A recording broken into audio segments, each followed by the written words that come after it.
Welcome. In this video, I will show you how to enable and disable subtitles on your Samsung The Frame TV.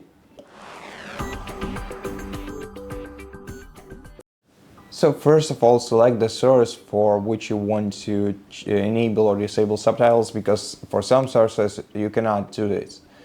So in order to change the source, press the left button on your home screen to open the sidebar, and then go to connected devices and select the device that you want to connect to, so the TV, HDMI 1, HDMI 2 or anything else. I'm gonna select TV, and now press the settings button on your remote control. It's located right beneath the power button.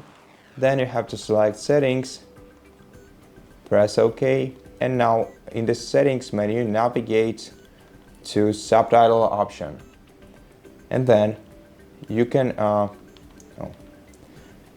press this, you can tap on this option to either